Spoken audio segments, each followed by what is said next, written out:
జానకి జానకి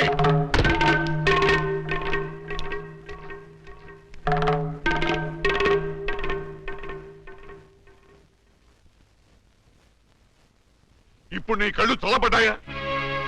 నీకు తృప్తిగా ఉందా? నా మనవడు ఊళ్ళో ఉంటే నీ మనవరాలకు పెళ్లి కాదని వాడిని ఊళ్ళోంచి బయటికి గెట్టేయమని సలహా ఇస్తావా? ఆనాడు నా తల్లిదండ్రుల్ని చంపుకోలేక నా ప్రేమను చంపుకొని నిన్ను పెళ్లి చేసుకోలేదు. ఆ కక్ష మనసులో పెట్టుకుని నీ మనవరాల్ని నా మనవడి మీద గుసుకొల్పి వాడిని ప్రేమలో దించి వాడి మనసు ముక్కలు చేస్తావా? అందుకే చాలగా వాడిని ఊళ్ళోంచి గెంటిస్తావా? వీరుడు నోరు మొయ్. నా పేరు వీరయ్య దొర. పెళ్లి పెటాకులు కాని నీకు, పిల్లా జల్లాలేని నీకు కడుపు తీపి గురించి ఏం తెలుసు? నా మనవడు ఇప్పుడు ఎక్కడున్నాడో ఏమయ్యాడో తెలియటం లేదు. 4 రోజుల లోపల వాడు ఊళ్ళో కనుక రాకపోతే నేను రాక్షసుడు అయిపోతాను. ఈ అవమానం భరించలేక వాడేదైనా అఘాయిత్యానికి పాల్పడితే అందుకు కారణమైన ఏ ఒక్కరూ ప్రాణాలతో ఉండరు. జాగ్రత్త.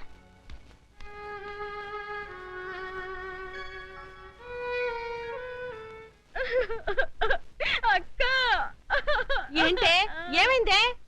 సీనుబాబుని ఊళ్ళో నుంచి ఎల్లగొట్టారక్క. ఆ విషయము నేను విన్నాను. అంత మాత్రం దానికి ఏడుస్తూ కూకోవాలంటే ఎరిమోహమా? సీనుబాబు 4 రోజులు ఊర్లో లేకపోవడం మనకే మంచిది. ఊర్లో ఉన్నాడనుకో లటుక్కున ఏదో ఒక రోజు జానకమ్మ మనవరాలి మెల్లో తాళి కట్టేస్తాడు. ఇప్పుడు అసలు భయమే లేదు. ఒకవేళ 4 రోజుల తర్వాత తిరిగి రాకపోతే ఉలిపై పొట్టేం కాదు, రాకెక్కడికి పోతాడు? నువ్వు ఏడుతూ కూకోమాక. మంది ఇప్పుడు దొరల వంశం.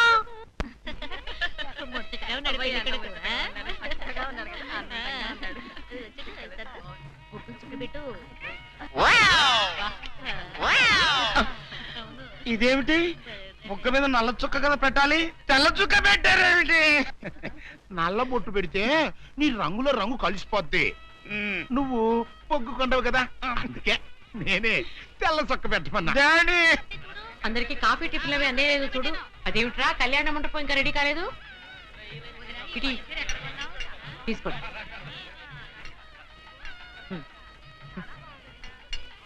ఎంతైనా జానకమ్మే దగ్గరుండి అన్ని పనులు స్వయంగా చూసుకుంటది.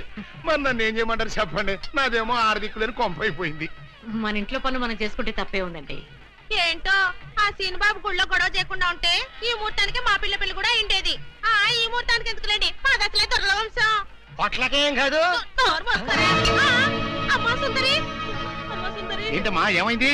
ఏమోనండి, ఉన్నట్టుండి కళ్ళు తిరిగి పడిపోయింది. సుందరి రండి రండి. పాపం ఉన్నట్టుండి పిల్ల కింద పడిపోయిందండి. మీరు చూడండి.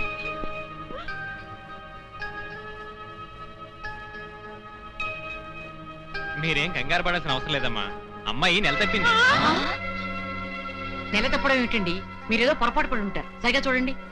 పొరపాటు ఏం లేదమ్మా, అమ్మాయి గర్భవతి, 3వ నెల. అదెట్టా కుదురుతుంది డాక్టర్ గారు? ఆ సీనుగాడు పాప ఈ పిల్లని బలత్కారం చేసి 4 రోజులు కూడా కాలేదు, అప్పుడే 3వ నెల అట్ట వస్తే? అది డాక్టర్ గారిని అడగాల్సిన ప్రశ్న కాదండి, అమ్మాయిని అడగాల్సిన ప్రశ్న. ఏమే సుకుమారి, ఏంటిదంతా? నాకేం తెలీదు. తెలీదు.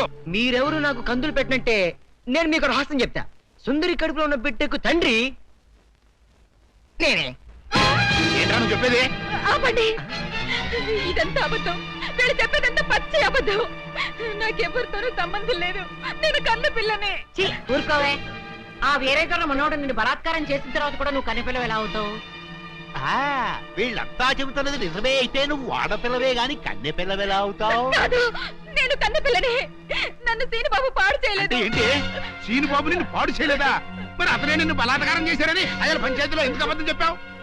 సీనుబాబుని నేను ప్రేమించాను, కానీ సీనుబాబు సౌందర్యని ప్రేమిస్తున్నాడు. సీనుబాబు నాకు కాకుండా పోయాడు అనుకున్న బాధతో నేను చచ్చిపోబోతే, సీనుబాబు నీకు దక్కాలంటే నేను చెప్పినట్టు నాటకం ఆడమంది మా అక్క. అంతేగాని నేను చెడిపోయిన దాన్ని కాదు. సీనుబాబు నన్ను పాడు చేయలేదు.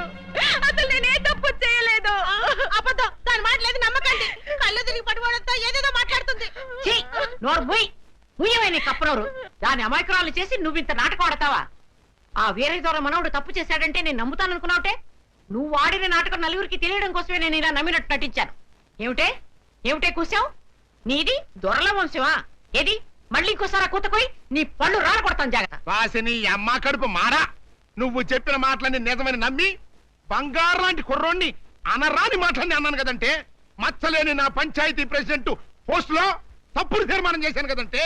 అయితే ఇప్పుడు అందరి ముందు సరైన తీర్మానం చెబుతున్నాను.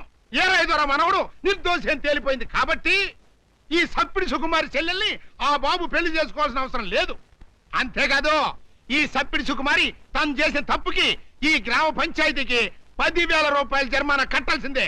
అమ్మ జానకమ్మ, నీ మూలంగా నేను చేసిన తప్పు దిద్దుకునే అవకాశం కలిగిందమ్మా. నీ మేలు మర్చిపోలేను. సుందరి,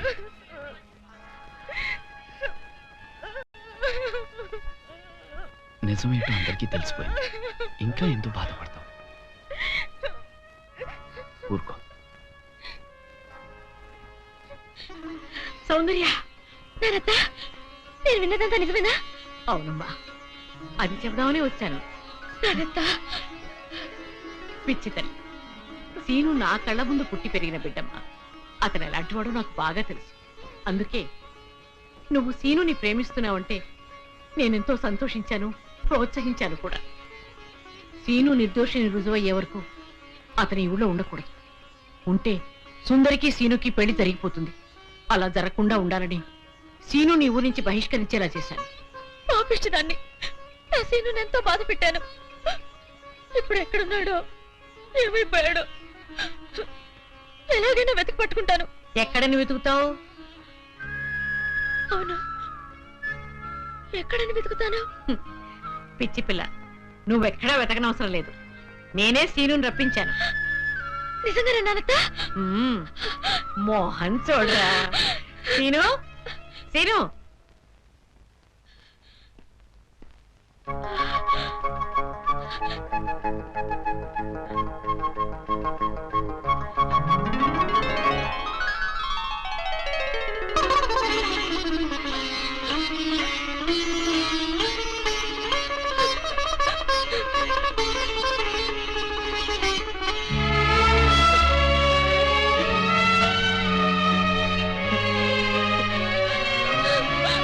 సుందర్య,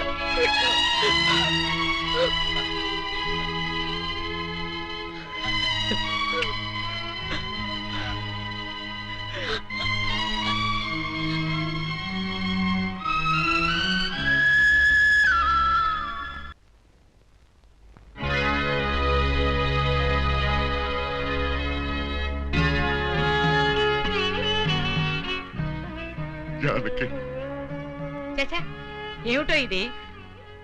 ఊరంతా వెలివేసిన నా మనవణ్ణి నువ్వు ఒక్కదానివి వెనకేసుకొచ్చావని తెలియక నేను నానా మాట్లాడాను, నన్ను క్షమించు అంటావు, అంతే కదా? నిన్ను ఇప్పుడేమిటి, 40 సంవత్సరాల క్రితమే క్షమించాను. వీరుడు, ఆ రోజు నేను పంచాయతీలో అలా ఎందుకు మాట్లాడానో చెప్పాలని నీ తోటకొచ్చాను. నువ్వు నా మొహం కూడా చూడకుండా వెళ్ళిపోయావు. సరేలే, ఇప్పుడు అవన్నీ ఎందుకని పెద్దిరాజుతో చెప్పి ముందు ఆ పెళ్లి ఆపాలి. అదే ముహూర్తానికి సీను సౌందర్యాల పెళ్లి జరిపించాలి. పెద్దిరాజు ఆ పెళ్ళాపడానికి ఒప్పుకుంటాడంటావా? పెద్దిరాజు చాలా పెద్ద మనసు కలవాడు. మనం వెళ్ళి సీను సౌందర్యాల ప్రేమ గురించి చెప్తే తప్పకుండా ఒప్పుకుంటాడు. పద, వెళ్దాం పద. అవునమ్మా, నాది పెద్ద మనసే, నేను కాదన్ను. నేను అతి మంచోండి, అది కాదన్ను. అట్టా అని చెప్పి నా కొడుకు పెళ్లి పేట్ల మీదే ఆపు చేసే అంత పెద్ద మనసు నాకు లేదమ్మా. ఇంకా పెద్ద మనిషి అనిపించుకోవటం కోసం నా కొడుకు బతుకు బజారు పాలు చేసేంత చిన్న మనిషిని కూడా కాదు. ఇంకా మీరు వెళ్ళండి. అది కాదు పెద్దిరాజు, నా మనవరాలు వీరయ్యదుల మనవుడు ప్రేమించుకున్నారు. మరి ఆయన మనవాడిని ప్రేమించిన పిల్ల అయితే నా కొడుకుని పెళ్లి చేసుకోవడానికి అట్ట ఒప్పుకుందండి.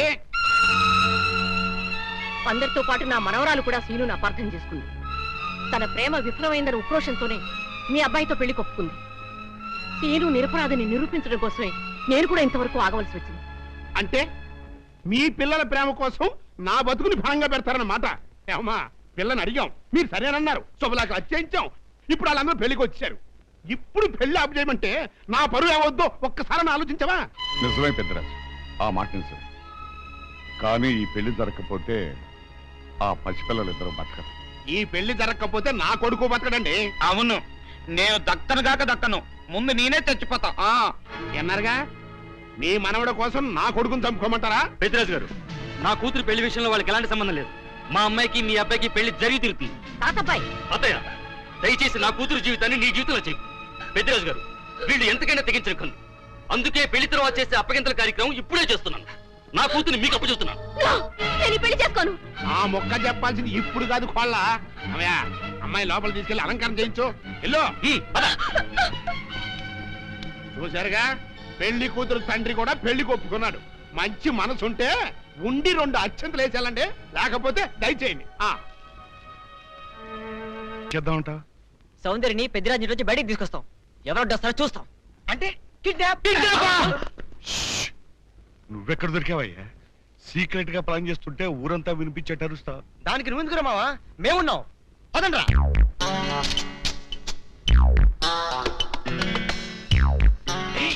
నువ్వు రావద్దు, నువ్వు ఇక్కడే ఉండు. రండి.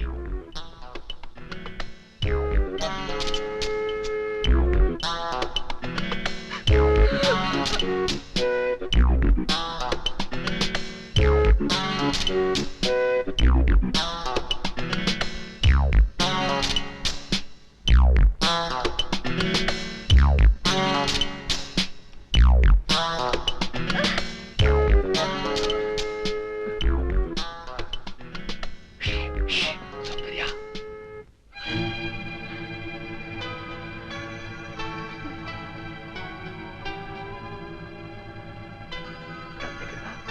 వచ్చేసేయ్.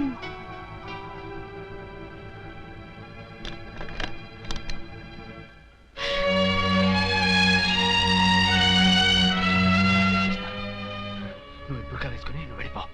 నీతో నేను మేనేజ్ చేస్తాను. రా రా.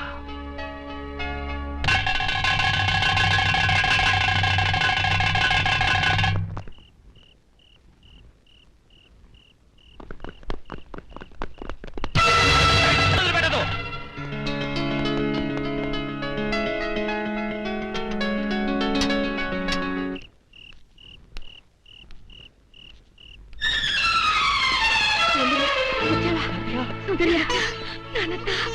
అన్ని విషయాలు తర్వాత మాట్లాడుకుందాం. మీకు అరగంటలో రైలు ఉంది. ఇద్దరు తిరుపతి కొండ మీదకి వెళ్ళి పెళ్లి చేసుకోండి. ఇక్కడి పరిస్థితులను బట్టి వీలుంటే మేం కూడా ఆ సమయానికి అక్కడికి వస్తాం. ఇదిగో మీ టికెట్లకి ఖర్చులకి ఈ డబ్బు తీసుకోండి. తాతయ్య, మీరు తొందరగా వెళ్ళాలి. సౌందర్య తప్పించుకుందన్న విషయం పెద్దిరాజుకు తెలిసే లోపలే మీరు ఈ ఊరు వదిలి వెళ్ళిపోవాలి. ఏం పర్వాలేదు, ధైర్యంగా ఉండండి. బయలుదేరి పదండి. బయలుదేరి బయలుదేరి.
ఏమిటి ఏమిటి నువ్వు చేసిన పని? ఆ పనికి మాల వెదతో లేచిపోయి నా పరువు తీస్తావుటే ఇప్పుడు ఈ పిల్ల నీ కూతురు కాదు నా కోడలు. ఏదో కుర్తన వల్ల చేసింది, కూతురు టైంకి వచ్చేసింది కదా, వదిలేయ్. రేయ్ బుల్లిరాజు గారు తీసుకోండి. బుల్రాజు గారు కనపట్లేదు. కనబడబోవడం సరిగ్గా ఇల్లంతా చూసామండి, ఎక్కడ కనపట్లేదు. అయితే ఈ పిల్లని ఎత్తుకుపోయినట్టే కుర్రాయాళ్ళు నా బుల్లిరాజు గారిని కూడా ఎత్తుకుపోయింటారా? రేయ్ ఆ ఏరై దొరగాన్ని, జానికమ్మని, సీను గాన్ని, ఆ కుర్రాయాలని ఇల్లు ఎత్తి ఎక్కడ కనబడితే అక్కడ కట్టుబడేసి వెళ్ళండి.